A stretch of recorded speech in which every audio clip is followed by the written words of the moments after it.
bu ibodatlarning ichida eng buyugidir. Balkim payg'ambar alayhissalatu vassalomni og'izlaridagi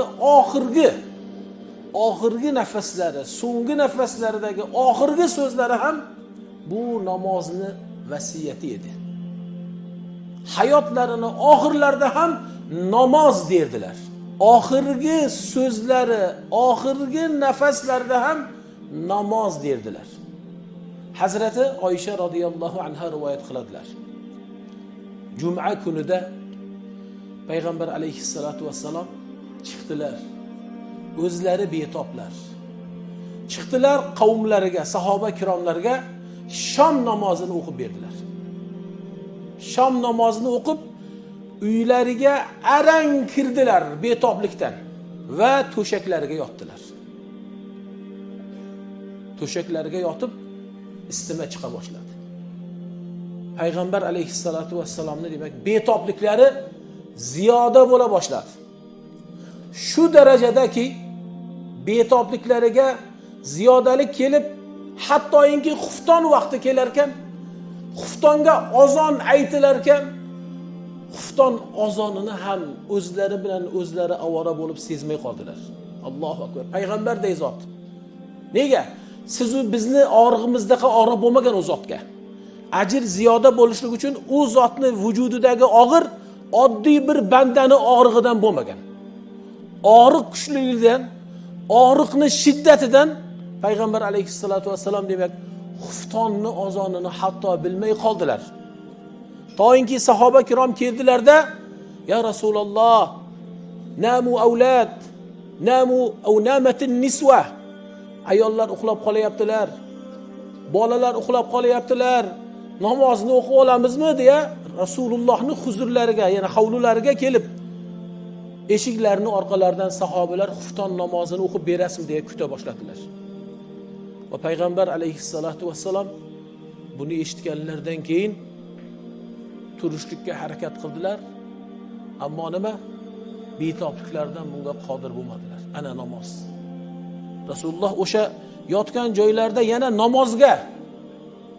namozga turyaptilarda va Oysha onamizga buyurib suvni chaqirtirdilar. Muzday suvda tahorat qilib, o'zlariga kelgan bir hissiyot bo'lib, harakat qilib turay deganlarida hushdan ketdilar. Alayhissalatu vassalom. Bir muddat yotdilar. Va so'ngra uyg'onib ketib, o'zlariga kelib, hal sollannas dedilar. Qarang. İlk so'zlari og'izlaridan chiqqan so'z hushdan ketib o'zlariga kelganlarida hal sollannas, hal sollu. Odamlar namoz o'qidilarmi dedilar. Yo'q ya Rasululloh, yantazirunak. Ular sizni kutib turibdilar. Sahobalar Rasululloh bu yerda yotsalar qanday namozni o'qiydilar? Rasulullohni kutyaptilar eshiklarining taglarida. Va Rasululloh yana suv chaqirdilar. Yana suv chaqirtirib, tahorat qildirib, tahorat olib turaman derkanlar yana behush bo'ldilar. Allohu akbar. Bu ikkinchisi bo'ldi. Va bir muddat yotib yana turarkanlar yana shu savolni so'radilar. Hal sollannas, hal sollu. İnsanlar namoz o'qidilarmi? Namozlarni ado qildilarmi? Derkanlar sahobalar, Oysha onamizlar, la ya Rasululloh. Hali o'qimadilar. Bal yantazirunak sizni kutib turibdilar. Har birlari sizga muntazirlar derkanlar sahobalar kutyapti deya yana harakat qildilar. Qarang, 3-martasi ham. 3-martasi 7 idishda suv olib kelishni buyurdilar. Har birini og'zini yopiq holda olib keling. Qirab deyiladi, o'sha odatda uni o'sha terilardan qilingan. Suvni bir muddat o'sha o'zini haroratda ushlab turadi.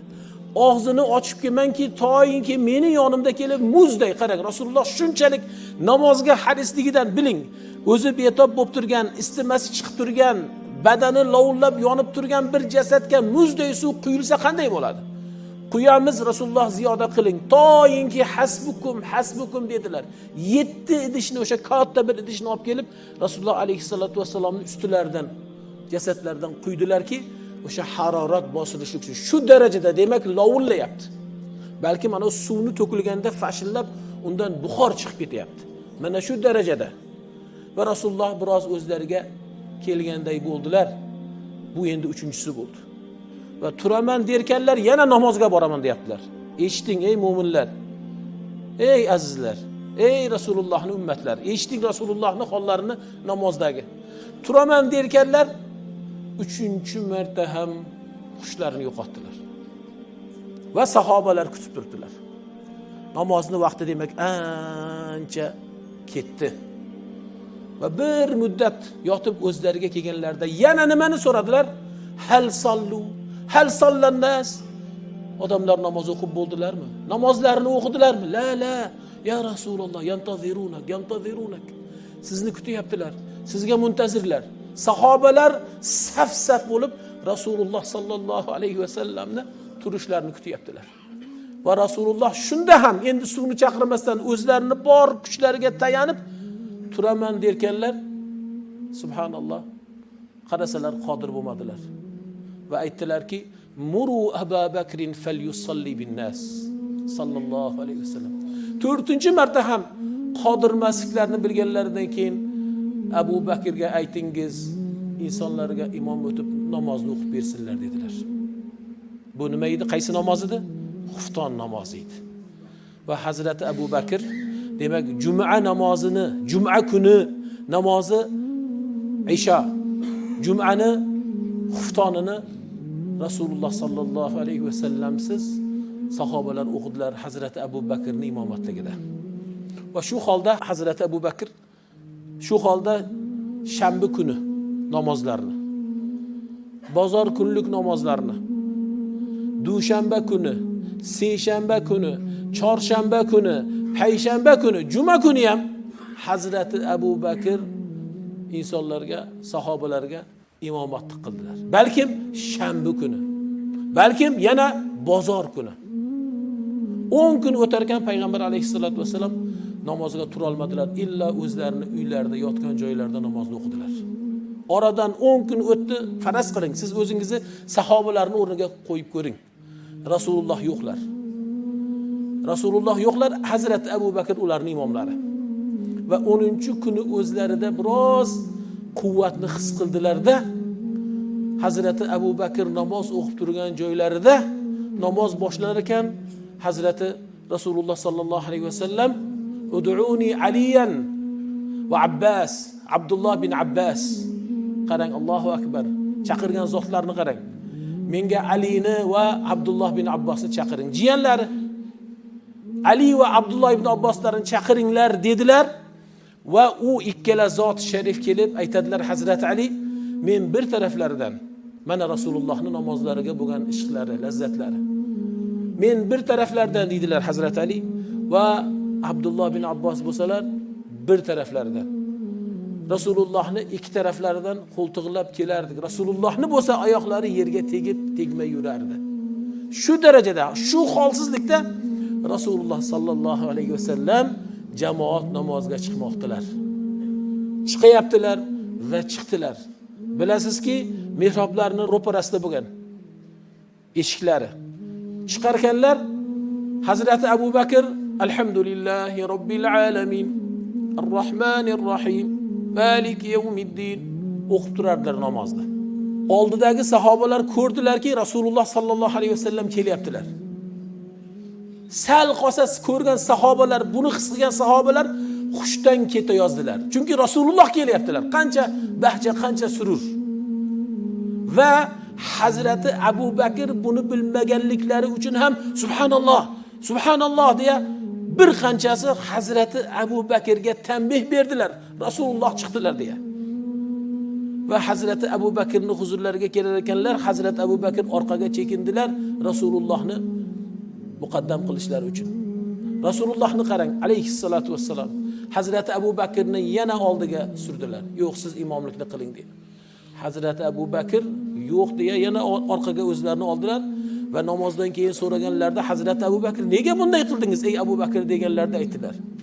Ibn Abi Qahafa deyilgan o'shini. Abu Qahafaning o'g'li sizni oldingizda qanday ham sizga namoz o'qib beradi? Qanday sizga muqaddam bo'lib namoz o'qib beraman ya Rasululloh deganlar.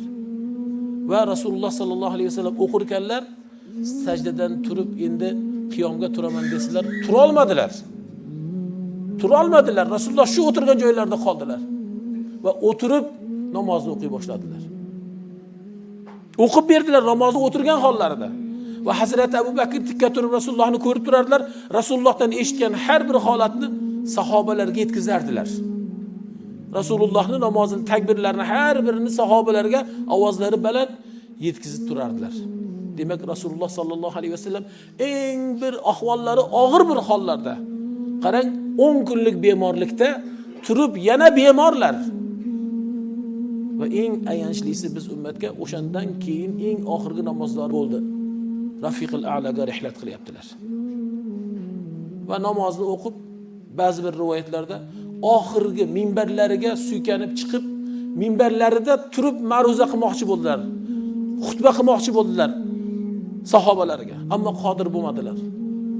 O'tirib o'zlarining ma'ruzalarini qilib va shu Rasulullohning hayotida eng oxirgi va hayotlarida bir marta o'tirib ma'ruza qilgan o'rinlari edi. Rasululloh har doim ma'ruza qilganlarda tik turib ma'ruza qilganlar. Har doim xutbani shunday qilganlar. Oxirgi xutbalari va hayotlarida bir marta o'tirgan hollarida o'zlarini vasiyatlarini sahobalarga qildilar va Rafiqul a'laga uylariga kirib Allohga ko'shdilar.